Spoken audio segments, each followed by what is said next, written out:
जय Hind everyone. UPSC Hindi पे आप सभी का स्वागत है। तो हम लोग अपना करंट अफेयर सीरीज शुरू करेंगे। तो ऑलरेडी जो है अपना 20 लेक्चर्स जो है करंट अफेयर में हो चुका है। सितंबर मंथ का कवर हो चुका है और अक्टूबर मंथ में भी जो है अब कुछ ही लेक्चर्स बचे हैं। तो हम लोग का जो ये प्रोग्राम है वो 100 लेक्चर्स के थ्रू जो है करंट अफेयर कवर करने का ये प्रोग्राम है। ठीक है। तो जो भी ये लेक्चर्स फॉलो कर रहे हैं, जिनको ये लेक्चर्स अच्छे लगते हैं, वो लाइक कर सकते हैं। ठीक है, अगर आप प्रमोट करना चाहते हैं। तो हम लोग जो पहला आज टॉपिक कवर करेंगे कॉम्प्रेस्ड बायोगैस, जैसा कि यहाँ पे है। तो ये न्यूज में इसलिए आया कि एक कॉम्प्रेस्ड बायोगैस गैस का जो है एक प्लांट संगरूर पंजाब में, तो पटियाला के पास ये टाउन है संगरूर, ठीक है, पंजाब में। तो वहाँ पे जो है एक एशिया का लार्जेस्ट, जैसा कि दिया हुआ है, एशिया का लार्जेस्ट जो है कॉम्प्रेस्ड बायोगैस प्लांट है। ठीक है। तो बायोगैस कुछ नहीं होता है, जैसे कि जो भी हम आप लोग जो गांव में कोई लोग गए होंगे, तो गांव में बेसिकली जो वहाँ के लोग होते हैं जो पशुपालन करते हैं, ठीक है, गाय भैंस वगैरह पालते हैं।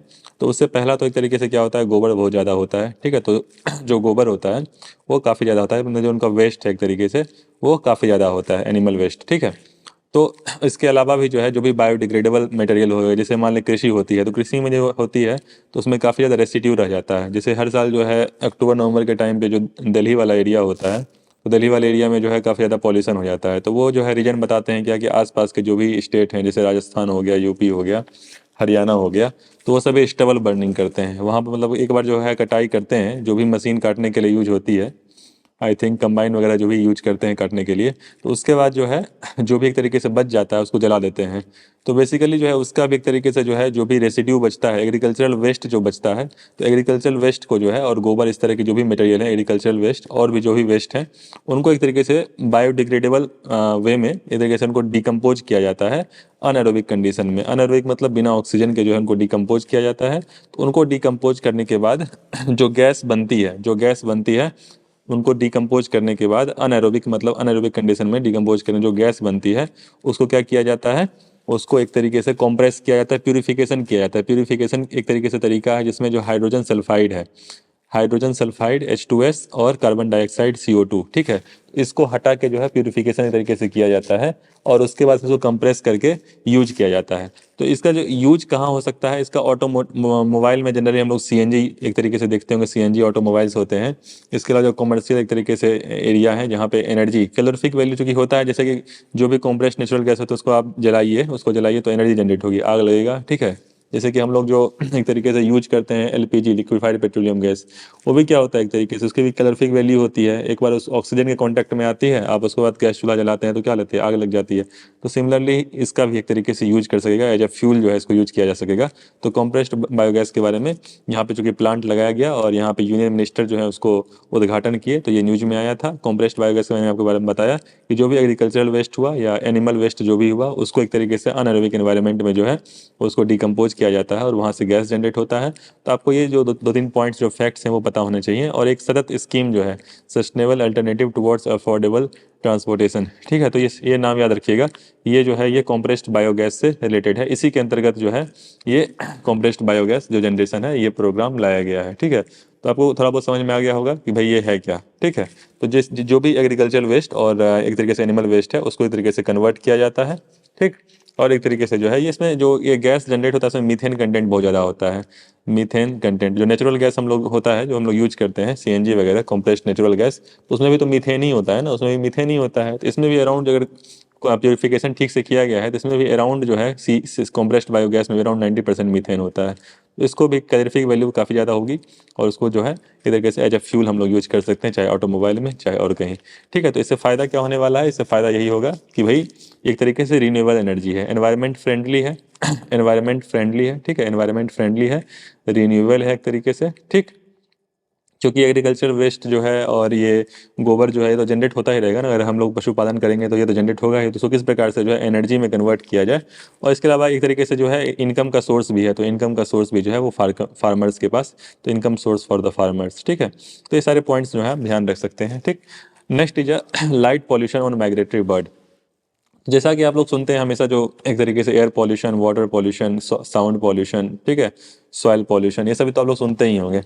हो सकता है आप लोग कहीं पहली बार सुन रहे होंगे ये लाइट पॉल्यूशन। लाइट पॉल्यूशन क्या होता है, क्या होता है ये। ठीक है। तो लाइट पॉल्यूशन सिंपल से नाम पता चला भाई, लाइट्स बहुत ज़्यादा हो, artificial lights, not natural lights, artificial lights. Sun की लाइट तो बहुत आवश्यक है, अभी ठंड के टाइम पता चलता है भाई सन की लाइट कितनी इंपॉर्टेंट होती है, ठीक है। तो आर्टिफिशियल लाइट्स जो होती हैं जो हम लोग के घरों पे जलती हैं, घरों के ऊपर जलती हैं, जो भी एक तरीके से ढेर सारे जो अपनी गाड़ियाँ हैं उनके ऊपर जलती हैं, ठीक है। तो इससे समस्या क्या आई? समस्या ये आई कि ये कई तरीके से एक तरीके से इशू प्रॉब्लम हो जाती है इससे। जैसे स्पेस रिसर्च में प्रॉब्लम होती है। स्पेस रिसर्च में क्या प्रॉब्लम होती है भाई, जो भी टेलीस्कोप होते हैं जो इमेज लेना चाहते हैं स्काई का, ठीक है, तो ये लाइट की वजह से जो एक्सेसिव लाइट होता है उसकी वजह से जो भी एक तरीके से रिफ्लेक्शन या रिफ्रैक्शन जो भी होता होगा स्काई में, उसकी वजह से जो स्पेस के टेलीस्कोप होते हैं वो क्लियर एक तरीके से इमेज नहीं ले पाते हैं जो भी स्काई है, ठीक है। तो स्पेस रिसर्च में तो इशू करता ही है। लेकिन यहाँ पे ये न्यूज में इसलिए आया कि जो लाइट पॉल्यूशन है उसकी वजह से काफ़ी ज़्यादा बर्ड्स की डेथ हो रही है। ऐसा देखा गया अमेरिका में, क्योंकि ये लोग स्टडी करते हैं, हम लोग स्टडी करते नहीं हैं, तो हम लोग कहाँ से पता चलेगा, ठीक है। तो ये लोग जो है तो अवेयर होते हैं, तो स्टडी करते हैं कि भाई क्या दिक्कत है, इतने ज़्यादा पक्षी जो हैं, इतने ज़्यादा बर्ड्स क्यों मर रहे हैं, डेथ उनकी क्यों हो रही है। तो देखा गया उसके पीछे जिम्मेदार लाइट पॉल्यूशन है। क्यों है?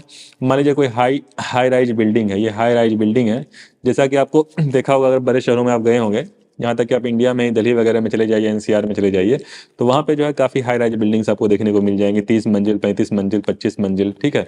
तो मान लीजिए उसकी खिड़कियाँ हैं, विंडो हैं, ठीक है।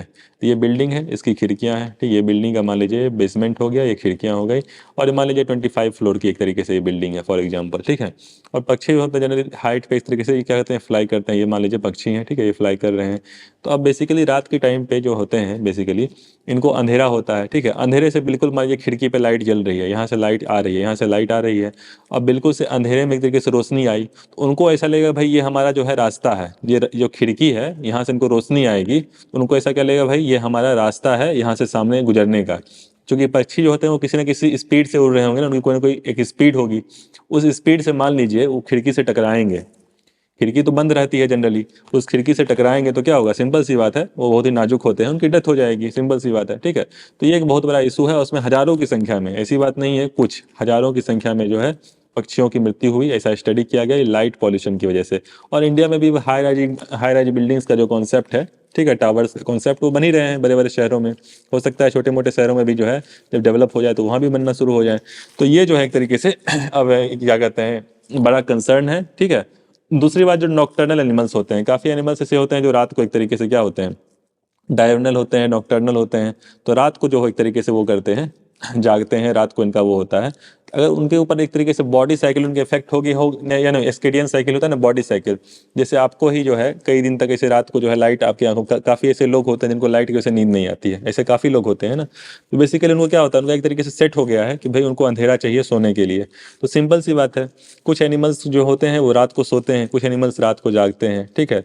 तो बेसिकली ऐसे एनिमल्स जो हैं उन लाइट्स की वजह से जो है उनकी भी क्या होती है, बॉडी साइकिल इफेक्ट पड़ती है।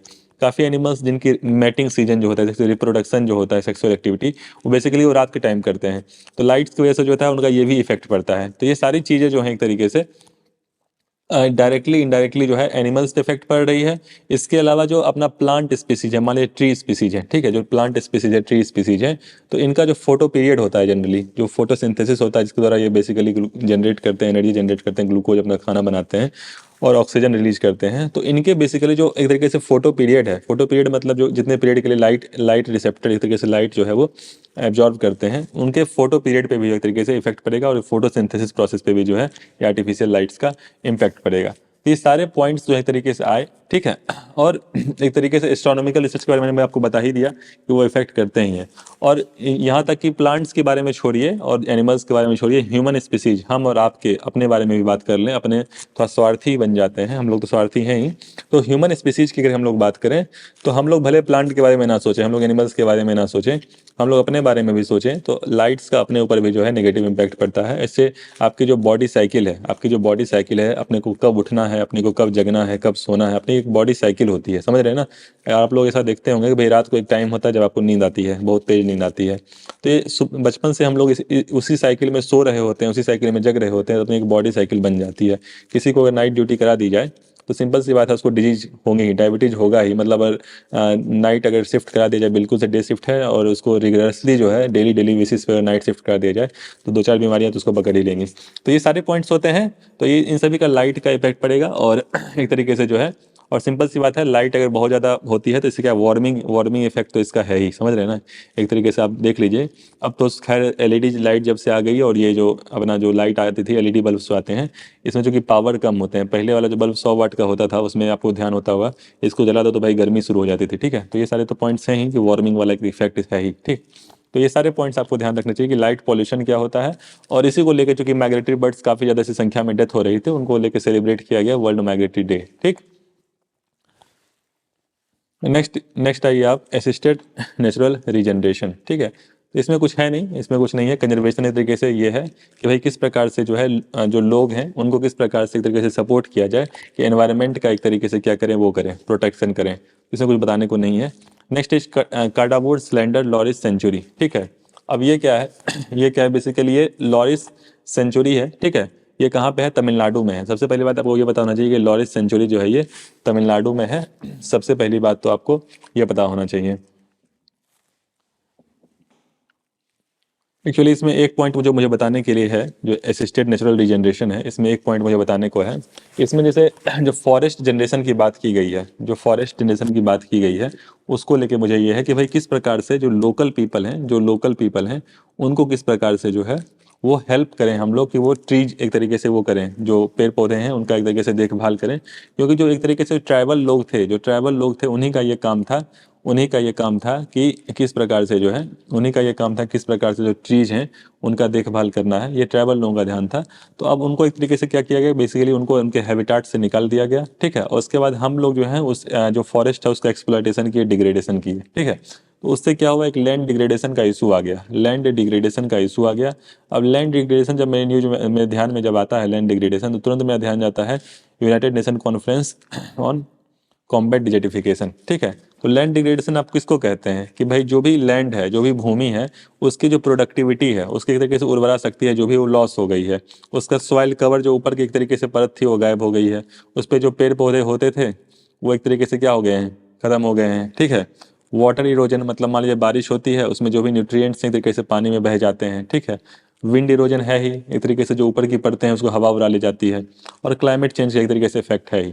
तो मैं यहाँ पे लैंड डिग्रेडेशन की बात कर रहा हूँ, क्योंकि यहाँ पे जो है नेचुरल एक तरीके से नेचुरल डिजनरेशन की बात चल रही है कि किस प्रकार से जो है जो भी लोकल लोग हैं उनके हेल्प से जो है किस प्रकार से जो है नेचुरल वेजिटेशन को फिर से वो करना है, रिकवर करना है। तो यूएनसीसीडी जो है ये आपको ध्यान रखना है, United Nation conference on to combat desertification. और डिजर्टिफिकेशन एक तरीके से हो रहा है, बंजर भूमि, उसको किस प्रकार से रोकना है। तो हम लोग अगर अपने पिछला लेक्चर देखा होगा, पिछले 2 लेक्चर, उसमें हम लोगों ने यूएनएफसीसी के बारे में तो विस्तार से चर्चा किया था, United nation framework convention on climate change, इसके बारे में हम लोगों ने विस्तार से चर्चा किया था।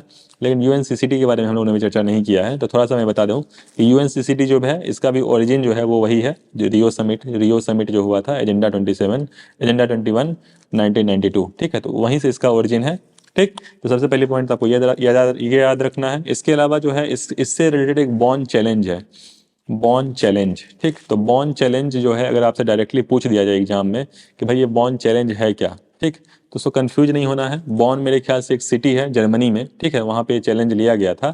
क्या चैलेंज लिया गया था, चैलेंज ये लिया गया था कि 2020 तक, 2020 निकल चुका है, 2020 तक 150 मिलियन हेक्टेयर जो है इतना अपने को रिकवर करना है लैंड, मतलब ऐसे लैंड जो कि एक तरीके से डिजर्टिफाई हो चुके हैं, डिजर्टिफिकेशन उनका हो चुका है, उनको रिकवर करना है। और 2030 का टारगेट लिया गया 350 मिलियन, ये वर्ल्ड का टारगेट है, सभी कंट्रीज का साझा टारगेट है कि भाई इतना लैंड जो है एक तरीके से जो डिग्रेड हो चुका है उसको रिकवर करना है। ये बॉर्न चैलेंज आप ध्यान रखिएगा, मैं बार बार इंसिस्ट कर रहा हूँ, ये आपको ध्यान होना चाहिए बॉर्न चैलेंज कि ये लैंड डिग्रेडेशन से रिलेटेड है, इसमें ये टारगेट लिया गया था, पहली बात। दूसरी बात आपको ये याद होनी चाहिए कि जो COP14 हुआ था, कॉन्फ्रेंस ऑफ पार्टीज 14, ये कॉन्फ्रेंस ऑफ पार्टी जो है सबका अलग अलग होता है। जो कल मैं चर्चा किया था वो यूएनएफसीसी से रिलेटेड था कि वहाँ पे 25, 26, 27 कहाँ हुआ था, तो वो उससे रिलेटेड था। यहाँ COP14 की बात कर रहा हूँ जो 2019 में इंडिया में हुआ था। तो 2019 में जो है ये इंडिया में COP14 हुआ था दिल्ली में, ठीक है। तो दिल्ली में चूंकि हुआ था इसलिए दिल्ली डिक्लेरेशन भी इसको कहा गया कि दिल्ली डिक्लेरेशन ऑफ 2019। तो उससे भी आप रिलेट कर सकते हैं कि ये इंडिया ने होस्ट किया था यूएनसीसीडी का कॉन्फ्रेंस ऑफ पार्टीज, ठीक है। उसके अलावा आपको ध्यान ये रखना है कि COP15 2022 में हुआ है, COP15 2022 में हुआ है, 2022 में हुआ है। इसके बारे में आपको पता होना चाहिए कहाँ पे हुआ है, तो कोटे डे आइवरी, ठीक है। तो कोटे डे आइवरी एक कंट्री है, अगर आपको नहीं पता होगा तो एक बार जाके देख लीजिएगा। वेस्ट अफ्रीका, जो अफ्रीका का कंटिनेंट है, अफ्रीका महाद्वीप जो है, उसके एक तरीके से वेस्ट में, बिल्कुल वेस्ट में जाइएगा, घाना होगा बगल में, ठीक है। तो घाना एक कंट्री है, उसके बॉर्डरिंग कंट्री है घाना, अमेरिका से टोगो भी है। तो कोटे डे आइवरी ये कंट्री का नाम है, ठीक है। तो ये जाके कोटे डे आइवरी, ठीक। तो यहाँ पे जो है कॉप 15 हुआ था 2022 में, ठीक। तो ये सारे फैक्ट्स आपको पता होना चाहिए यूएनसीसीटी के बारे में। बॉन चैलेंज के बारे में मैंने आपको बता ही दिया कि बॉन चैलेंज जो है वो लैंड डिग्रेडेशन को रोकने के लिए है, और इसमें टारगेट लिया गया है लैंड को रिकवर करने का। तो ये इससे रिलेटेड मुझे एक पॉइंट याद आ गया, इसलिए मैंने आपको इतना बता दिया। Next is Kadavur slender loris sanctuary, ठीक है। तो ये काडावुड स्लेंडर लॉरिस सेंचुरी ये है क्या, ठीक।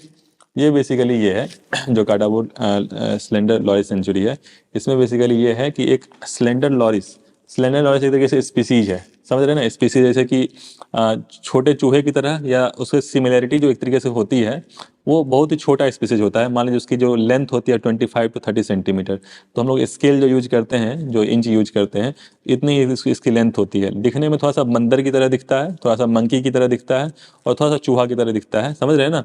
और इसको प्राइमेट्स कहा जाता है। प्राइमेट्स में जनरली वो आ जाते हैं जो कि एक तरीके से मैमल होते हैं, जैसे मैमल होते हैं। मैमल जैसे क्या होते हैं, जैसे ह्यूमन बीइंग में जो है एक तरीके से मैमल है, मंकी हो गया, ठीक है, चिंपैंजी हो गया। तो मंकी, चिंपैंजी और लंगूर एक तरीके से जो भी हो गया, एप हो गया, तो वो सभी एक तरीके से क्या है, प्राइमेट्स हैं, जो कि ह्यूमन स्पीसीज की तरह दिखते हैं, मनुष्य की तरह सदृश उनका, मनुष्य की तरह सदृश से जानवर जो कि मनुष्य की तरह दिखते हैं, ठीक है, तो उनको प्राइमेट्स कहते हैं। तो वैसा ही कुछ इसका एक तरीके से है, मतलब दोनों हाथ उस तरीके से वो करता है, पैर उस तरीके से करता है कि भाई लगता है कि भाई एक तरीके से चल रहा है, ठीक है। तो 25-30 सेंटीमीटर इसकी हाइट होती है, बहुत ज़्यादा समय नहीं, समझ लीजिए 6 महीने इसकी लाइफ टाइम होती है, एवरेज लाइफ टाइम, और इसका 200 ग्राम वजन होता है। तो ये सारे फैक्ट्स जो हैं, जो कि ये इसके लिए एक सेंचुरी अलॉट किया गया, ठीक है, इसके लिए एक तरीके से यहाँ पे तमिलनाडु में कडावुर स्लेंडर लॉरिस सेंचुरी, अगर आपसे एग्जाम में पूछ दिया जाए ये कहाँ पे है, तो तमिलनाडु में है। और ये एक एनिमल का नाम है, आप फोटो से देख लीजिएगा, फोटो से आप रिलेट कर सकते हैं तुरंत। जो आपने गूगल पे सर्च करिए और स्लेंडर लॉरिस सर्च करिए, देखिए आप एक एनिमल का फोटो देखेंगे, उसको अपने दिमाग में बैठा लीजिए कि भाई इसके लिए एक सेंचुरी जो है तमिलनाडु में बनाई गई है। और इसको जो है एक तरीके से वाइल्ड लाइफ प्रोटेक्शन एक्ट में इसको शेड्यूल वन में जनरली उन एनिमल्स को इंक्लूड किया जाता है जिनको प्रोटेक्शन करना होता है, ठीक है। इसके अलावा एक टर्मिनोलॉजी यूज होती है हमेशा, एर्बोरियल। तो एर्बोरियल जो है टर्मिनोलॉजी उनके लिए यूज होती है जो ज़्यादातर समय जो है ट्रीज पे रहते हैं। ऐसे कई जानवर होते हैं जो हमेशा जो है पेड़ पे ही चढ़े होते हैं, ज़मीन पे कम ही उतरते हैं। तो ऐसे जैसे कि मंकी भी उसमें से हो जाता है, ठीक है। तो मंकी भी जो जनरली जो है ट्री पे रहता है। इसके अलावा स्लॉथ होता है, स्लॉथ भी एक एनिमल होता है, वो भी जो है एक तरीके से ट्री पे ही रहता है। तो ये एक तरीके से प्राइमेट्स हैं। प्राइमेट्स मैंने बताया जो मनुष्य की तरह दिखते हैं, जैसे कि बंदर हो गए, लंगूर हो गए, ऑटोगन, चिंपैंजी हो गए। दैट कैन नॉट जंप, मतलब होते हैं मनुष्य की तरह दिखते हैं लेकिन बहुत ही छोटे होते हैं, और दूर से देखेगा चूहे की तरह दिखेंगे, कैन नॉट जंप, लेकिन ये जंप नहीं कर पाते हैं। जनरली मंकी वगैरह जो है काफ़ी तेज जंप करते हैं, ठीक है। इसके अलावा ट्रॉपिकल स्क्रब वगैरह एरिया में पाए जाते हैं, ठीक। अब इसमें दो तरह के जो हैं वो स्लेंडर लॉरिस होते हैं, एक ग्रे होता है, एक रेड होता है, मतलब कलर के बेसिस पे क्लासिफिकेशन किया गया है। तो आईयूसीएन लिस्ट तो देखिए आपको याद होना ही चाहिए, और मैंने आपसे वादा भी किया है कि आईयूसीएन लिस्ट जो है मैं आपको दूंगा, एक जो अलग से लेक्चर ले लूंगा, उसमें बेसिकली जितने भी इंपॉर्टेंट एनिमल्स हैं जिनके आईयूसीएन लिस्ट पूछे जा सकते हैं उनको मैं कवर करा लूंगा। तो यहाँ पे जो है इनका आईयूसीएन लिस्ट जो है नियर थ्रेटेंड जो है ग्रे वाला जो कि साउथ इंडिया, जैसा कि तमिलनाडु है साउथ इंडिया में ही है, और स्मॉल पॉट ऑफ श्रीलंका, तो श्रीलंका में भी ये पाया जाता है, तो ये नियर थ्रेटेंड है। और एक जो रेड स्लेंडर लोरिस है वो सिर्फ और सिर्फ श्रीलंका में पाया जाता है और एंडेंजर्ड है, ठीक है। और शेड्यूल 1 जो है ये वाइल्ड लाइफ प्रोटेक्शन है, कुल मिला के मेरे ख्याल से 6 शेड्यूल होते हैं, और 1 और 2 जो शेड्यूल होते हैं उसमें जो भी प्रोटेक्टेड एनिमल्स होते हैं, उनको प्रोटेक्ट करना होता है, उनको इंक्लूड किया जाता है। तो ये जो है स्लेंडर लॉरिस के बारे में आपको इतना पता होना चाहिए, ठीक। अब आए टाइगर रिलोकेशन पे, ठीक। तो टाइगर रिलोकेट किया गया, कहाँ से कहाँ किया गया, तो रणथंभौर टाइगर रिजर्व से जो है सरिस्का टाइगर रिजर्व, मेरे ख्याल से दोनों ही राजस्थान में है, ठीक है। तो यहाँ पे जो है टाइगर एक तरीके से रिलोकेट किया गया रणथंभौर से सरिस्का, दोनों ही राजस्थान में टाइगर रिजर्व है। तो अगर आपको ध्यान होगा कि मैंने टाइगर रिजर्व से रिलेटेड एक टॉपिक ही कराया था, इसमें पहला टॉपिक जो प्रीलिम्स से स्पेसिफिक था वो टाइगर रिजर्व कराया था। तो मैंने इसीलिए कराया था क्योंकि टाइगर जो है एक तरीके से जो है न्यूज में हमेशा रहता है और उससे क्वेश्चन बनते हैं, ठीक है।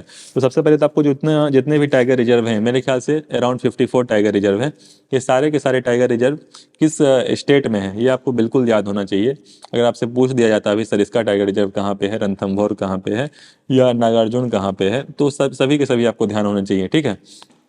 तो यहाँ पे जो कि टाइगर को रिलोकेट करना एक बहुत बड़ी बात होती है, क्योंकि टाइगर की संख्या बहुत लिमिट है, टाइगर की संख्या बहुत ही लिमिटेड है, ठीक है, तो इसलिए ये न्यूज में आया। इसके अलावा यहाँ पे चूंकि इसलिए किया गया था कि जो जो जो अपना सरिस्का रणथंभौर से सरिस्का किया गया, तो सरिस्का में जो भी टाइगर्स थे उनकी एज काफ़ी ज़्यादा हो गई थी। तो चूंकि अपने को और भी नए टाइगर्स चाहिए, तो एक तरीके से मैटिंग होगी, और जो यंग टाइगर्स होंगे फिर वो बच्चे को जन्म देंगे, तो एक तरीके से क्या होगा, उनका पॉपुलेशन जो है वो बढ़ता रहेगा, ठीक है। तो it was done under the permission of NTCA. तो एनटीसीए जो बॉडी बनाई गई थी, एनटीसीए बॉडी ये टाइगर के कंजर्वेशन के लिए बनाई गई थी, एनटीसीए बॉडी टाइगर के कंजर्वेशन के लिए बनाई गई थी। तो कुछ फैक्ट्स जो आपको पता होना चाहिए कि एनटीसीए जो है वो स्टैच्यूरी बॉडी है, ठीक है, और कौन से एक्ट के तहत है, वो वाइल्ड लाइफ प्रोटेक्शन एक्ट 1972 के तहत है, ठीक है। और ये फॉर्म कब हुई थी, तो 2005 में जो है वो एनटीसीए ये बॉडी जो है ये फॉर्म हुई थी, और वाइल्ड लाइफ प्रोटेक्शन एक्ट के तहत जो है ये बॉडी बनाई गई थी, ठीक है। आईयूसीएन स्टेटस जो है वो एंडेंजर्ड है, आईयूसीएन स्टेटस इसका एंडेंजर्ड है, and tiger are most solitary apart from association between mother of fishing, ठीक है। तो ये इसके अलावा कुछ फैक्ट्स जो आपको पता होने चाहिए टाइगर से रिलेटेड, कुछ फैक्ट्स आपको पता होने चाहिए कि एनटीसीए जो है स्टेचू, इसके बारे में बता दिया आपको कि टाइगर को प्रोजेक्ट टाइगर लॉन्च किया गया था, जैसे प्रोजेक्ट एलिफेंट 1992 में किया गया था, सिमिलरली प्रोजेक्ट टाइगर जो है ये लॉन्च किया गया था 1973 में मेरे ख्याल से, ठीक है। इस समय प्रोजेक्ट टाइगर लॉन्च किया गया था, और जब एक समय आया था 2006 में, जब बहुत ही कम संख्या टाइगर्स की बची थी, 1411 इतने ही टाइगर्स अपने कंट्री में थे, ठीक है। तो फिर एक तरीके से हर 4 साल पे सर्वे किया गया, हर 4 ईयर पे सर्वे किया जाता है भाई कितने टाइगर्स अपने कंट्री में हैं। तो एक तरीके से कंजर्वेशन प्रोग्राम लगाया गया, और 2010 में जो है 2010 में 1706 इतने टाइगर बढ़ गए, ठीक। और कंजर्व किया गया तो 2014 में जो है 2226 2226 इतने टाइगर थे, और 2018 में जो है ये 2967। तो ये आपको ध्यान होना चाहिए भाई एक समय पे कितना था, और हर 4 साल पे जो कि होता है, ये डाटा जो है आपको ध्यान होना चाहिए। रिसेंट में मेरे ख्याल से अभी फिलहाल कोई डाटा नहीं आया है, एक बार चेक कर लीजिएगा, अगर आया होगा तो वह देख लीजिएगा, ठीक है।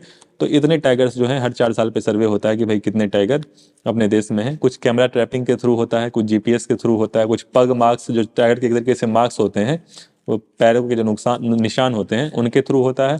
और कैमरा ट्रैपिंग में ये होता है कि जैसे टाइगर्स होते हैं, उनके जो शरीर होते हैं, उनके शरीर और चेहरे पे ऐसी ऐसी लाइनिंग्स होती हैं, ठीक है। तो हर टाइगर की जो लाइनिंग्स होती हैं वो अपने आप में डिफरेंट होती है, तो उससे एक तरीके से उनका फोटो अगर ले लिया जाए तो उससे पता चल जाएगा भाई ये टाइगर इससे डिफरेंट है, तो उस तरीके से जो है मार्किंग की जाती है। और मेरे ख्याल से जो रिसेंट वाला सर्वे आया था उसमें एमपी में सबसे ज़्यादा टाइगर थे, एमपी नंबर 1 पे था, और एमपी में जो कि मेरे ख्याल से हमको लगता है कि 526 टाइगर थे, सेकंड नंबर पे कर्नाटक था, ठीक है। तो ये ध्यान रखना चाहिए आपको।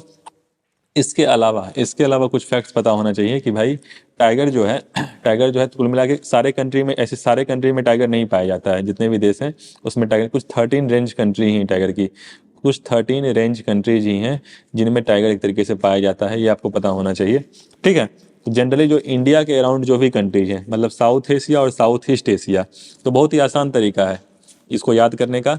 सबसे पहले आप रसिया से उठाइए, रसिया, ठीक है, फिर चाइना, ठीक, चाइना के बाद आप उठा लीजिए इंडिया, इंडिया की जो भी नाइबरिंग कंट्रीज हैं जैसे कि नेपाल, ठीक, जैसे कि नेपाल भूटान, इसके बाद राइट साइड पे आइए म्यांमार, ठीक, म्यांमार, फिर नीचे बांग्लादेश, ठीक, बांग्लादेश, इसके बाद आपका थाईलैंड, लाओस, वियतनाम, ये सभी सभी आपस में बॉर्डर लगता है, आपको अगर मैप ध्यान होगा तो आपको पता होगा इन सभी का आपस में बॉर्डर लगता है। कंबोडिया, मलेशिया और इंडोनेशिया, ठीक। तो काउंट करिए, मेरे ख्याल से 13 हो गए होंगे, 1 2 3 4 5 6 7 8 9 10 11 12 13। तो ये आपको 13 टाइगर रेंज कंट्री जो हैं याद होने चाहिए। ऐसे ही कुल मिला के ऐसे 12 कंट्रीज जिसमें स्नो लेपर्ड पाया जाता है, स्नो लेपर्ड के बारे में भी कुछ ऐसे 12 कंट्रीज हैं, तो वो भी आपको ध्यान होना चाहिए कि भाई किन 12 कंट्रीज में जो है स्नो लेपर्ड पाया जाता है, ठीक। तो टाइगर के बारे में आपको ये 13 देश जो हैं वो बिल्कुल याद होने चाहिए कि भाई किन किन कंट्री में आता है।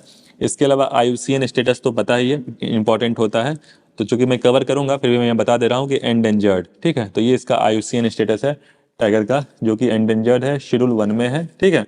और इसके अलावा इसे 2010 में जो है एक सेंट पीटर्सबर्ग समिट हुआ था, तो सेंट पीटर्सबर्ग समिट हुआ था, सेंट पीटर्सबर्ग, ठीक है, तो पीटरबर्ग, आपको पिट्सबर्ग से कंफ्यूज नहीं होना है। सेंट पीटर्सबर्ग जो पिट्सबर्ग है पिट्सबर्ग जो है आपका ये यूएसए में जाता है। जो पेंसिल्वेनिया स्टेट है उसमें पिट्सबर्ग आता है यूएसए में। जो सेंट पीटर्सबर्ग है ये रसिया की सिटी है, ठीक है, रसिया की। तो इसमें यही तरीके से किया गया है कि अपने को टाइगर पे ध्यान देना है, कंजर्व करना है। और एक टारगेट भी लिया गया था। आपको इसे पूछ दिया भाई TX2 ये किस चीज़ से रिलेटेड है, तो टाइगर की संख्या को डबल करने से रिलेटेड है, ठीक है। तो 2010 से 2022 तक का टारगेट लिया गया था। इतने में जो है अपने को टाइगर की संख्या जो है वो डबल करनी है। ऑलरेडी इंडिया में डबल हो चुकी है, ऑलरेडी इंडिया में डबल हो चुकी है। और एक तरीके से जो प्रोग्राम था, जो सेंट पीटर्सबर्ग समिट जो हुआ था, वो प्रोग्राम ग्लोबल टाइगर फोरम और WWF world wild life forum fund का, वर्ल्ड वाइल्ड लाइफ फंड का एक तरीके से ये प्रोग्राम था। तो ये सारे फैक्ट्स जो हैं, ये सारे के सारे फैक्ट्स जो हैं वो इंपॉर्टेंट हो जाते हैं, ठीक है। तो आई थिंक इतना काफ़ी होगा। NTCA के बारे में मैंने आपको बता दिया है, एक तरीके से बॉडी है। और ministry of environment forest climate change के अंदर ये बॉडी आ जाती है, ठीक है। और स्टेचुरी बॉडी है वाइल्ड लाइफ प्रोटेक्शन एक्ट 1972 के तहत 2005 में फॉर्म हुई थी। अब आइए स्लॉथ बियर पे, ठीक है। तो स्लॉथ बियर जो है जनरली काला कलर का एक तरीके से भालू होता है, ठीक है। रीछ भी कहते हैं, जैसा कि आपने रामायण सीरियल देखा होगा, उसमें एक रीछ होता है, ठीक है। तो भालू का एक तरीके से वैरायटी होता है स्लॉथ बियर। और जनरली चीटी होती हैं, चीटी, ठीक है, चीटी, कीड़े मकोड़े, वो सब भी खाता है ये। तो ओमनीवोर ये आपको पता ही होगा, हर्बीवोर होते हैं। एनवायरमेंट आप पढ़े होंगे तो जानते होंगे, हर्बीवोर होते हैं, कार्निवोर होते हैं। जैसे कि टाइगर है, कार्निवोर है, ठीक है। टाइगर क्या है, कार्निवोर है। उसको कुछ मांस चाहिए, खाने के लिए मांस चाहिए, ठीक है, मीट चाहिए। और हर्बीवोर क्या है, हर्बीवोर बेसिकली जैसे हम लोग हो गए, हम लोग नहीं तो ऐसे कुछ लोग जो सिर्फ और सिर्फ जो वेज खाते हैं, जो सिर्फ वेज पे डिपेंडेंट है, ठीक है, जो वेज पे डिपेंडेंट होते हैं उनको हर्बीवोर कहते हैं, ठीक है। जो सिर्फ प्लांट खाते हैं या प्लांट से रिलेटेड ग्रेन खाते हैं। और ओमनीवोर वो हो गए जो कि दोनों, ठीक है। तो दोनों जो है एक तरीके से खाते हैं, चाहे वो वेज हो नॉन वेज हो, तो एक तरीके से ओमनीवोर हो गए, ठीक है। तो ये जो है कुछ भी खाता है, स्लोथ बियर कुछ भी खा सकता है। चींटी खा रहा है, इसका मतलब क्या हो गया, कार्निवोर ही हो गया एक तरीके से। कुछ इस तरीके से एनिमल्स, कुछ छोटे मोटे एनिमल्स भी खाता है। तो first world sloth bear day इसको लेके कंजर्वेशन के लिए मनाया गया है, मिनिस्ट्री ऑफ एनवायरनमेंट, इसलिए ये न्यूज में आया है, ठीक है। और सेंट्रल जू अथॉरिटी, ठीक। तो यहाँ पे जो कि सेंट्रल जू अथॉरिटी के बारे आ गया, तो इसके बारे में आपको पता होना चाहिए कि स्टेचुरी बॉडी है, ठीक है। तो ये यूपीएससी पूछती है इसलिए स्टेचुरी है या नहीं है, या कॉन्स्टिट्यूशनल बॉडी है, स्टेचुरी बॉडी है या नहीं है, ऐसे ही एग्जीक्यूटिव बॉडी है, ये यूपीएससी पूछती है ऑप्शन में। तो इसलिए जो है मैं बार बार आपको इंसिस्ट करता हूँ और बताता रहता हूँ। और ये बनाया कब गया था, कॉन्स्टिट्यूटेड, एस्टेब्लिश कब हुआ था, ये एक तरीके से 1992 में एस्टेब्लिश हुआ था। लेकिन किस एक्ट के तहत हुआ था, क्योंकि स्टेचुरी बॉडी है तो वाइल्ड लाइफ प्रोटेक्शन एक्ट 1972 के तहत हुआ था, ठीक है, 1972 के तहत, ठीक। इसके जो चेयरमैन होते हैं, जो सेंट्रल जो अथॉरिटी है उसके चेयरमैन कौन होते हैं, तो इसके चेयरमैन जो हैं वो एनवायरनमेंट मिनिस्टर होते हैं। तो एनवायरनमेंट मिनिस्टर जो भी हैं वो इसके चेयरमैन होते हैं। और जो भी जू है, चूंकि सेंट्रल जू अथॉरिटी है, तो जो भी एक तरीके से चिड़ियाघर होती है उसके एक तरीके से क्या करते हैं, देख रेख, उसका रेगुलेशन, जो कि उसमें काफ़ी इंपॉर्टेंट एनिमल्स होते हैं। यहाँ पे भी जो कि गोरखपुर में भी मेरे ख्याल से है, यहाँ पे जू है जिसका नाम अशफाक उल्ला खां, जो कि क्रांतिकारी थे, उनके नाम पे रखा गया है, ठीक है। तो बेसिकली हर जगह जो भी बड़े बड़े शहर है वहाँ पे जू है, तो उसका एक तरीके से रेगुलेशन के लिए ये किया गया है ये सेंट्रल जू अथॉरिटी। तो इतने फैक्ट्स आपको पता होना चाहिए। तो ये स्लोथ बियर के बारे में दिया हुआ है, ओमनीवोर है, 40 साल लगभग इसकी लाइफ होती है, ठीक है। और ये वल्नरेबल है, तो IUCN तो आपको पता ही होना चाहिए कि वल्नरेबल है या क्या है, शेड्यूल 1 में है। और इंडियन सब कॉन्टिनेंट, जो इंडिया का सब कॉन्टिनेंट है, और आसपास जो भी नेपाल श्रीलंका है वहाँ एक तरीके से ये पाया जाता है, ठीक है। तो ये आप ध्यान रखिएगा। टाइगर रिजर्व के बारे में वो चर्चा हम लोग की है फिलहाल, फिर से देखिए न्यूज में आ गया टाइगर रिजर्व। ये दुर्गावती टाइगर रिजर्व है, ठीक है। तो ये न्यूज में इसलिए आया कि रिवर है, जैसे एक रिवर है, ठीक है, एक रिवर इस तरीके से फ्लो कर रही है, इस रिवर की वजह से फ्लड आ रहा है, इसकी वजह से क्या आ रहा है, फ्लड आ रहा है, कहीं पे बाढ़ आ जा रही है। और एक रिवर है जिसमें पानी की कमी है, ठीक है। तो मान लीजिए ये केन है, तो केन में ज़्यादा पानी है, एक तरीके से फ्लो कर रहा है, बेतवा में कम कर रहा है, ठीक है।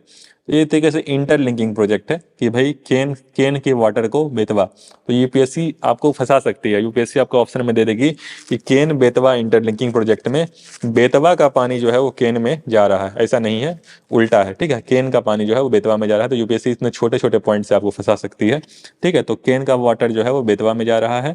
तो रिवर इंटरलिंकिंग प्रोजेक्ट है कि भाई एक रिवर का पानी जो है दूसरे रिवर में जाए, और कुछ इरिगेशन की फैसिलिटी से या ड्रिंकिंग वाटर या कुछ ऐसे तरीके से जहाँ पे पानी की किल्लत है वहाँ पे पानी सप्लाई किया जाए। तो ये समस्या ये आई कि भाई ये पेंच टाइगर रिजर्व जो कि मध्य प्रदेश में है, ये सारे के सारे टाइगर रिजर्व, कान्हा, बांधवगढ़, पन्ना, पेंच, सतपुरा, संजय दुबरी, ये सभी मध्य प्रदेश में है। और मैं तो आपको इंसिस्ट करूंगा जो भी 54 टाइगर रिजर्व है सभी का आप लिस्ट याद कर लीजिएगा। मैंने ऑलरेडी जो है वो कवर कर रखा है किसी न किसी लेक्चर में, पहला पॉइंट वही कवर किया था। तो ये जो है आप देख लीजिएगा, ठीक है। तो यहाँ पे केन का पानी जो है बेतवा में जा रहा है, तो पेंच का जो पेंच टाइगर रिजर्व था, सॉरी पन्ना, तो जो पन्ना टाइगर रिजर्व था, तो पन्ना टाइगर रिजर्व को जो है एक तरीके से वहां से जो है टाइगर्स को अपने को रिलोकेट करना है, क्योंकि अगर वहां पे अगर फिर से ये प्रोजेक्ट जब चलेगा तो वो जो टाइगर रिजर्व है वहाँ पे पानी जो है फिल हो जाएगा, वहाँ के जो तरीके से फॉरेस्ट है वहाँ पे पानी फिल हो जाएगा। मान लीजिए ये फॉरेस्ट है, ठीक है, ये फॉरेस्ट है, तो यहाँ पे पानी फिल हो जाएगा तो टाइगर जो है डूब सकते हैं। तो क्या किया गया कि एक टाइगर रिजर्व से एक तरीके से कॉरिडोर बना दिया गया, ये कोई जैसे रास्ता बना दिया गया, रास्ता, और यहाँ पे रास्ता पे आसपास पेड़ पौधे लगा दिए गए, समझ रहे हैं ना, पेड़ पौधे लगा दिए गए, ताकि जो टाइगर्स हैं, जो ये टाइगर्स हैं, ये धीरे धीरे दूसरा जो टाइगर रिजर्व है जो कि दुर्गावती टाइगर रिजर्व है, ठीक है, जहाँ पे जो है वो तरीके से चले जाएं, ठीक है। तो ये एक तरीके से किया गया व्यवस्था कि भाई टाइगर्स को रिलोकेट किया जाए नेचुरली। कोई पकड़ के टाइगर को, हम और आप पकड़ के टाइगर को जो है वो रिलोकेट नहीं कर सकते कि भाई इसको होल्ड करके रिलोकेट किया जाए।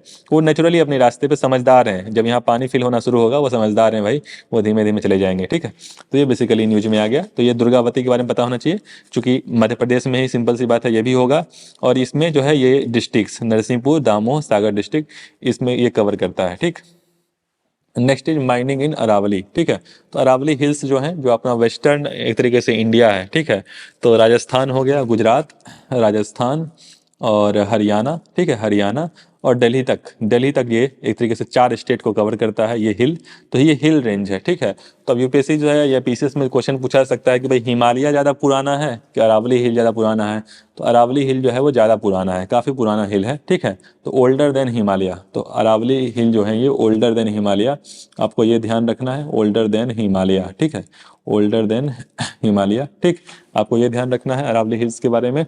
और several water streams originate from Aravalli, तो कई ऐसी नदियां हैं छोटे मोटे, जैसे कि लूनी है, आप इसका नाम सुने होंगे, बाना जो है ये एक तरीके से ट्राइब्यूटरी है चंबल का, चंबल जो रिवर बहती है एमपी के थ्रू, एमपी राजस्थान जाती है, उसकी ट्राइब्यूटरी बाना है। इसके अलावा लूनी, तो लूनी का नाम आप लोग सुने होंगे, ये भी एक तरीके से है। और इसके अलावा साबरमती, ठीक, तो साबरमती, ये 3 के 3 जो है स्ट्रीम है, जनरली ये अरावली हिल से एक तरीके से ओरिजिनेट होती हैं, ठीक। और इसका काफ़ी ज़्यादा रोल होता है अरावली हिल का, जैसे मानसून के टाइम पे जो है, जैसे मान लीजिए अरावली हिल्स हैं, फॉर एग्जांपल ये रेंज है ना भाई, तो इस तरीके से मान लीजिए रेंज है, ठीक है, इस तरीके से ये रेंज है, ये अपना वेस्ट है, मान लीजिए इधर पाकिस्तान साइड आ गया फॉर एग्जाम्पल, और ये मान लीजिए अपना इंडिया है, ठीक है। तो ये क्या करती है, ठंड के समय क्या करती है, जो भी वेस्टर्ली विंड होती हैं, ठंड में ऑलरेडी जो यूपी, बिहार, राजस्थान में भी चूंकि ठंड होती है, ऐसी बात नहीं है, वहाँ भी होती है। और इसके अलावा जो पंजाब है, ठीक है, हरियाणा है, उस तरफ ठंड बहुत ज़्यादा होती है। नॉर्थर्न इंडिया एक तरीके से कहिए एकदम ठंड से हालत ख़राब होती है।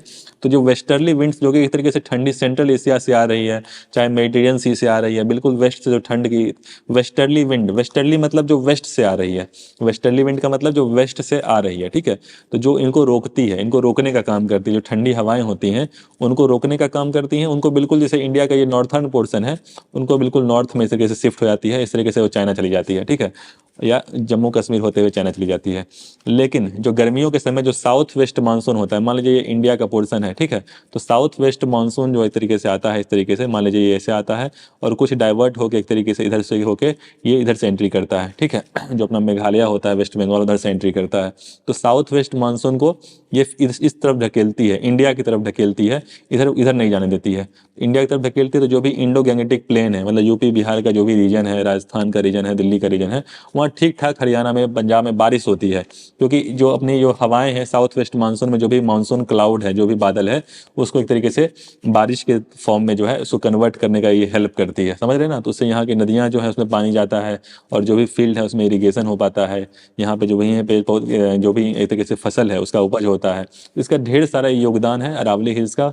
तो अरावली हिल्स में ये समस्या न्यूज में इसलिए आई कि भाई इलीगल माइनिंग, कि भाई जो अपने फायदे के लिए वहां से, चूंकि पहाड़ है उसमें मिनरल्स होंगे, तो उसकी इलीगल मतलब अवैध खनन उनका हो रहा है, जिसकी वजह से काफी नुकसान हो रहा है। नेचुरली उसकी हाइट डिक्रीज हो रही है, हो सकता है उससे ये सभी चीजें जो है, मानसून जो है और जो एक तरीके से क्लाइमेट है वो अफेक्टेड हो, फ्यूचर में एक लार्ज इफेक्ट उसका अपने को देखने को मिले। तो उसी को लेकर ये न्यूज में आया। तो इसका ये योगदान के बारे में मैंने आपको बता दिया। और विंटर के टाइम पे ये रोकती हैं हवाएं। और अरावली हिल के बारे में मैंने आपको बताया कि 4 स्टेट गुजरात, राजस्थान, मध्य प्रदेश, सॉरी गुजरात, राजस्थान, हरियाणा और दिल्ली, ठीक है, तो उसके थ्रू एक तरीके से जाती है। और फोल्ड माउंटेन है, ठीक है, तो फोल्ड माउंटेन है, ये आपको पता होना चाहिए। और तीन रिवर्स के मैंने आपको नाम बता दिए, ठीक है। तो oldest, one of the oldest fold mountain है और इसके रेंज को डिवाइड किया गया है, अरावली हिल्स के ही रेंज हैं। एक सांभर सिरोही कहते हैं, सांभर सिरोही और सांभर खेतरी, ठीक है। तो सांभर सिरोही ये इसका एक नाम है, ठीक है, ये इसके रेंजेज हैं। इसके अलावा सांभर खेतरी, खेतरी आप लोग सुनते होंगे नाम, मेरे ख्याल से ये कॉपर माइंस है यहाँ पे राजस्थान में, तो सांभर खेतरी, ठीक है। तो सांभर खेतरी इसके अलावा इसके अलावा आपको क्या पता होना चाहिए कि जो इसका जो हाईएस्ट एक तरीके से माउंटेन रेंज है ना, इसकी जो हाईएस्ट पीक है, मतलब सबसे ऊंची चोटी जो है इसकी, वो बेसिकली जो है वो उसका नाम है, उसका जो माउंट आबू के पास है उसका नाम है गुरु शिखर। तो गुरु शिखर, जो कि मेरे ख्याल से ये जैन, जो भी जैन धर्म में विश्वास रखते हैं उनके लिए बहुत ही एक तरीके से पवित्र स्थल है, ठीक है। पवित्र स्थल है माउंट आबू, ठीक है, माउंट आबू, यहाँ पे मंदिर भी है, ठीक है। तो ये जो है एक तरीके से काफ़ी महत्वपूर्ण स्थान भी है स्पिरिचुअल पॉइंट ऑफ व्यू से, ठीक। तो ये सारे पॉइंट्स जो है आपको पता होने चाहिए तो अरावली हिल्स के बारे में, ठीक। नेक्स्ट इज कोलार फील्ड, ठीक है। तो कोलार फील्ड जो है इसके बारे में ये हुआ कि भाई यहाँ पे फिर से गोल्ड माइनिंग जो है, फिर से गोल्ड माइनिंग, हम लोग बचपन से करंट अफेयर पढ़ते हुए तो पढ़ते होंगे भाई जो गोल्ड है, जो सोना है, वो इंडिया में कोलार में पाया जाता है, कर्नाटक में, ठीक है। तो वहाँ पे माइन है कोलार, और इसको लेके जो है मूवी भी बनी है। मैंने तो मूवी नहीं देखी है, ठीक है, मैंने मूवी नहीं देखी है। मेरे ख्याल से उसका नाम जो KGF है, KGF चैप्टर 2, KGF 1, मेरे ख्याल से कोलार गोल्ड फील्ड के ही नाम पे किया गया है, क्योंकि उसमें भी शायद कुछ माइनिंग वगैरह ही दिखाया गया है, ठीक है। तो बेसिकली जो है ये कोलार फील्ड जो है उसी के नाम पे कोलार गोल्ड फील्ड जो है एक तरीके से इसका नाम रखा गया। यहाँ पे गोल्ड की माइनिंग होती है, इसमें ज़्यादा कुछ बताने को नहीं है। और भारत गोल्ड मिनरल्स लिमिटेड फिर से ये PSU जो है इसकी माइनिंग करेगी। इसको इसलिए रोक दिया गया था कि इसको 3 किलोमीटर तक माइनिंग की जा चुकी है, 3000 मीटर मतलब 3 किलोमीटर तक। अब इसको फर्दर माइनिंग के लिए अपने को जितना एक तरीके से जितनी लागत आएगी उतना एक तरीके से क्या हो जाएगा, उसको फायदा नहीं होगा, तो इसलिए इसको रोक दिया गया था। अब हो सकता है कुछ इसमें सोचा गया होगा और फिर से स्टार्ट किया जा रहा है। तो कोलार कर्नाटका, बस आपको इतना ध्यान रखना है। इसके अलावा सबसे ज़्यादा जो रिजर्व है, सबसे ज़्यादा US के पास रिजर्व है, आपको ये ध्यान रखना है। रिजर्व की बात नहीं कर मैं बात कर रहा हूँ, प्रोडक्शन की मैं बात नहीं कर रहा हूँ, गोल्ड रिजर्व की मैं बात कर रहा हूँ। रिजर्व जो है नेचुरल रिजर्व, वो USA के पास सबसे ज़्यादा है, फर्स्ट नंबर पे, और सेकंड पे जर्मनी है। ये बात आपको ध्यान रखना है, क्योंकि ये 1 और 2 वाला जो क्वेश्चन होता है ना कि भाई कौन फर्स्ट पे कौन सेकंड पे, ज़्यादा पूछे जाते हैं। Next is blue flag beach. तो ब्लू फ्लैग बीच जो है ये बेसिकली एक फाउंडेशन है, नॉन फॉर प्रॉफिट फाउंडेशन है, जिसका नाम एक तरीके से Denmark based not for profit foundation environmental education for और FEE। तो ये डेनमार्क बेस्ड जो है ये फाउंडेशन है, environment foundation for environment, FEE foundation for environment education, ये रिलीज करती है। इसका नाम आपको ध्यान रखना है कि ये ब्लू फ्लैग बीच करती है। तो इंडिया भी चाहती है कि ब्लू फ्लैग बीच जो है वो है, उससे फायदा ये होगा कि भाई ग्लोबल सर्टिफिकेशन है, एक तरीके से सर्टिफिकेशन मिलता है, सर्टिफिकेट इसे मिलता है, वैसे ही बीच को सर्टिफिकेट, समुद्री तट है, जो समुद्री तट है उनको सर्टिफिकेट मिलेगा। तो क्या होगा, जितने भी एक तरीके से जो विजिटर्स हैं, जो फॉरनर्स हैं, समझ रहे हैं ना, जो टूरिस्ट हैं, जो एक तरीके से बाहर से आए हैं, वो आएंगे यहाँ पे। और यहाँ जो कि इंडिया में जो है सस्ते समुद्र तट, वहाँ पे सस्ते एक तरीके से उनके होटल्स मिल जाते हैं, तो बाहर से यहाँ पे छुट्टियाँ वो अपना निकालने आते हैं यहाँ पे, ठीक है।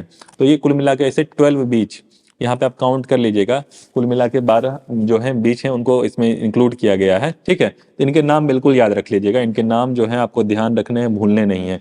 मैं बोल दे रहा हूँ, जैसे यहाँ पे मुझे दिख रहा है गुजरात में जो है शिवराजपुर है, घोघला बीच आपसे पूछ दिया जाए तो दमन दीव, जो कि मेरे ख्याल से यूनियन टेरिटरी है, केंद्र शासित प्रदेश, ठीक है। इसके अलावा पुदु बिदरी और कासरकोड, ये कासरकोड है, D यहाँ छूटा हुआ है, तो कासरकोड जो है ये कर्नाटक, ठीक। इसके अलावा आपका ये कर्नाटक और केरला के देख सकते हैं बॉर्डर पे, तो कासरकोड एक केरला में भी है, लेकिन यहाँ पर जो ये बीच है वो कर्नाटक में है। तो पुदु बिदरी और कासरकोड कर्नाटक। कदमत जो है वो लक्षद्वीप में है, ठीक है। कप्पड़ जो है वो केरला में है। थुंदी ये लक्षद्वीप में है। तो लक्षद्वीप जो है वो अपना वेस्ट साइड भी है और ईस्ट साइड भी है, सॉरी पुडुचेरी ईस्ट साइड है, वेस्ट साइड भी है, लक्षद्वीप तो वेस्ट में ही है। लक्षद्वीप चलिए आइलैंड है, ये आइलैंड है, सॉरी ये मैंने आपको कंफ्यूज कर दिया। तो पुडुचेरी जो है वो राइट साइड भी होती है और लेफ्ट साइड भी है, ठीक है। पौंडीचेरी भी कहते हैं। तो लक्षद्वीप जो है वो इससे थुंदी बीच है, ठीक है। कोवलम जो है वो तमिलनाडु देख सकते हैं यहाँ पे, तमिलनाडु केरला और इसके बॉर्डर पे है। एडन बीच जो है वो पुडुचेरी, ठीक है। तो अभी फिलहाल जो 2 बीच को इंक्लूड किया गया है उसमें से आपको ये नाम याद रखना, थुंदी। तो थुंडी आपको यहाँ है लक्षद्वीप जो अपना आइलैंड है एक तरीके से, ये अरेबियन सी है ना, ये अरेबियन सी है। तो इसमें लक्षद्वीप के नीचे मिनिकॉय आइलैंड भी है, लक्षद्वीप, मिनिकॉय और मालदीव, उसके नीचे मालदीव जो है दूसरी कंट्री हो जाती है, ठीक है। तो ये सभी चीज़ें आपको ध्यान में होनी चाहिए। इसमें चैनल्स अभी मैं ज़्यादा इसमें बताना नहीं चाहता। इसमें आपको जो भी यहाँ पे जो एक तरीके से लैटिट्यूड होते हैं वही पता होना चाहिए कि भाई 6 डिग्री लैटिट्यूड क्या होता है, 8 डिग्री क्या होता है, कौन से आइलैंड्स के बीच से गुजरता है। ये सारे फैक्ट्स बताने लगूँ तो काफ़ी टाइम लग जाएगा। तो ये आपको फिलहाल इस टॉपिक में क्या याद रखना है, इन सभी 12 जो भी 12 समुद्री तट हैं जिनको एक तरीके से टैग मिला है ब्लू फ्लैग का, ठीक है, जिससे इंडिया को फायदा होगा, यहाँ पे टूरिस्ट एक तरीके से बढ़ेंगे, ठीक है। तो वो एक तरीके से क्या है आपको याद रखना है, ये सारे के सारे 12 नाम याद रखने हैं। और ये डेनमार्क बेस्ड एक तरीके से फाउंडेशन रिलीज करते हैं, आपको ये ध्यान रखना है। इससे अपना टूरिज्म सेक्टर जो है वो बिल्कुल इंप्रूव होगा। और इसमें जो कि जब भी ये सर्वे किया जाता है, ऐसा नहीं है हर समुद्री तट को ऐसा मिलता है। जो भी एक तरीके से एनवायरमेंटली एक तरीके से और वाटर क्वालिटी वहाँ की अच्छी हो, जहाँ का पानी अच्छा होता है, पॉल्यूशन नहीं होता है, वाटर पॉल्यूशन, एंड वहाँ का मैनेजमेंट अच्छा होता है, वहाँ प्रॉपर्ली जो है एक तरीके से सभी फैसिलिटीज़ हैं, तो उन्हीं को ये अलॉट किया जाता है। ब्लू फ्लैग जो है उन्हीं को मिलता है, ठीक है। तो इंडिया को अगर ऐसी बात नहीं है, अगर इन्होंने ठीक से मेंटेन नहीं किया तो हो सकता है इनको वापस जो है इनके सर्टिफिकेशन को हो सकता है वापस भी कर लिया जाए। घोगला को अगर मिला है और इसने ठीक से मेंटेन नहीं किया, यहाँ वाटर पोल्यूशन हो गया, तो फिर हो सकता है इसको वापस इसका सर्टिफिकेशन ले लिया जाए। ये सारे पॉइंट्स आपको ध्यान रखना चाहिए। Next is world green city award. तो ये कुछ नहीं है, हैदराबाद को ये अवार्ड दिया गया है। और बस ये आपको बस 2 पॉइंट याद रखना है कि हैदराबाद को ये अवार्ड दिया गया है, वर्ल्ड ग्रीन सिटी अवार्ड। और ये बेसिकली ये फाउंडेशन है द इंटरनेशनल एसोसिएशन IAPH, ठीक है। तो IAPH शायद जो कहते हैं, IAHP कहते हैं। तो इसको जो है एक तरीके से इसके द्वारा अवार्ड मिला है, हैदराबाद को ग्रीन सिटी अवार्ड मिला है। बस आपको इतना ध्यान रखना है, ये अवार्ड मिला है हैदराबाद को। हैदराबाद किसका कैपिटल है? तेलंगाना का, ठीक। Next is glyphosate. तो ग्लाइफोसेट जो है ये इस ग्लाइफोसेट पेस्ट कंट्रोल एक तरीके से होता है कि भाई जो भी एक तरीके से जैसे जो फसल होती हैं, फसल में घास जम जाते हैं, तो घास जो होते हैं एक तरीके से मान लीजिए ये फसल है, ठीक है, इसमें छोटे छोटे घास हो जाते हैं। तो ये घास जो होते हैं एक तरीके से क्या करते हैं, जो न्यूट्रिएंट्स होते हैं, जो भी हम लोग न्यूट्रिएंट देते हैं, जो भी ऑर्गेनिक मिनरल होते हैं वो एब्जॉर्ब कर लेते हैं, या वाटर एब्जॉर्ब कर लेते हैं, जो भी ये होते हैं। तो घास को एक तरीके से खत्म करने के लिए, जो घास होते हैं या वीड होते हैं, खरपतवार शायद कहते हैं वीड को हिंदी में, खरपतवार, उसको खत्म करने के लिए जो है वो ग्लाइफोसेट का यूज होता है। तो ग्लाइफोसेट आपको याद रखना है पेस्ट कंट्रोल और खरपतवार खत्म करने, वीड कंट्रोल, ठीक है। तो वीड कंट्रोल के लिए एक तरीके से all kind of weed, pesticide generally वो होता है जैसे कीटनाशक जो जैसे कीटों को मारते हैं, और वीडीसाइड एक तरीके से मान लीजिए ये वीडीसाइड है, ठीक है। तो एक तरीके से घास को हर्बिसाइड यूज किया जाता है कि भाई ये घास को खत्म करेगी, लेकिन साथ साथ जो भी प्लांट्स हैं, जो भी फसल है उसको खत्म नहीं करेगी। तो ग्लाइफोसेट के बारे में आपको ध्यान रखना है। ग्लाइफोसेट कई ऐसी कंट्री हैं जिसने बैन कर रखा है, ठीक है, कई ऐसी कंट्री हैं क्योंकि हेल्थ पे नेगेटिव इम्पैक्ट पड़ता है, इसलिए बैन कर रखा है। और इसका जो एक तरीके से IUPAC नाम है वो है एन फॉस्फोनोमिथाइल ग्लाइसिन। तो इसका जो एक तरीके से जो साइंटिफिक नेम है एन फॉस्फोनोमिथाइल ग्लाइसिन। तो ये ध्यान रखना है आपको, ठीक। और ये एक आइलैंड बन गया पैसिफिक ओशियन में। तो पैसिफिक ओशियन जो है सबसे बड़ा ओशियन मेरे ख्याल से, ठीक है। तो उसमें जो है आइलैंड बन गया। तो होता क्या है, जैसे समुद्र है, हम लोग सोचते हैं ऊपर ऊपर पानी है, ऐसी बात नहीं है, अंदर माउंटेन्स भी हैं। जैसे कि ऊपर माउंटेन्स हैं, लैंड के ऊपर माउंटेन्स है ना, भूमि के ऊपर, वैसे ही अंदर भी माउंटेन्स होते हैं। और ये जनरली वॉल्केनिक माउंटेन्स होते हैं, जो वॉल्केनो के थ्रू एक तरीके से बनते हैं। तो जो भी समुद्र के तट के ऊपर तक जो नहीं पहुंच पाते हैं, नीचे ही पानी के रह जाते हैं, उनको सी माउंट कहा जाता है, ठीक है। तो यहाँ पे लिखा है सबमरीन वॉल्केनो जो जो नहीं पहुंच पाते हैं ऊपर, तो उनको सी माउंट कहा जाता है, मतलब पानी के अंदर माउंटेन सिस्टम होता है। तो आपको ये ध्यान रखना चाहिए भाई, समुद्र के अंदर बहुत माउंटेन्स हैं, ठीक है, और बहुत ही ऊंचे ऊंचे माउंटेन्स हैं। इनका हाइट कैसे देखा जाएगा, जो समुद्री के जो नीचे तट है, जो इसकी जमीन एक तरीके से है, वहां से इसकी हाइट एक तरीके से देखी जाएगी, ठीक है। तो these passive flows harden to rock. तो हुआ क्या कि भाई ये कोई नया माउंटेन जो है वो बना है, ठीक है, सॉरी नया आइलैंड बना है। तो इसी का एक तरीके से जो टिप होता है ना, जो ये माउंटेन है, ये एक तरीके से इसका टिप हो जाता है, वही मान लीजिए ये समुद्र है, ठीक है, ये समुद्र है, इसी में से कुछ ऐसे माउंटेन्स हैं जिसका एक तरीके से मान लीजिए ये टिप है, तो ये एक तरीके से आइलैंड बन जाता है, समझ रहे हैं ना। यहाँ पे एक तरीके से लोग जो है रहना शुरू कर सकते हैं। तो वही ऐसा कुछ हुआ कि भाई कुछ वॉल्केनो एक्टिविटी हुई, ज्वालामुखी वाला कुछ हुआ, और जो है एक तरीके से ये आइलैंड जो है वो बन गया है। शुरुआत में उसकी लेंथ कम थी, बाद में वो बढ़ता चला गया, और वहाँ पे हो सकता है भविष्य में लोग रिहेबिलिट भी कर सकें, ठीक है। उसी को लेके ये न्यूज में आ गया था, ठीक है। तो ये बेसिकली ज्योग्राफी है कि भाई अंदर से जो है एक तरीके से वॉल्केनो ज्वालामुखी बनती है, और ऊपर आके जो है वो माउंटेन का शेप ले लेती है। और पानी के अंदर रह गई तो उसको सी माउंट कहते हैं, नहीं तो ऊपर आके जो है वो आइलैंड का भी शेप ले सकती है, ठीक है। तो I think that is enough for today. फिर से हम लोग नेक्स्ट लेक्चर में मिलेंगे, जो भी टॉपिक है उसको कवर करेंगे। अगर लेक्चर आपको अच्छा लगता है तो आप लाइक कर सकते हैं, ठीक है, बाय।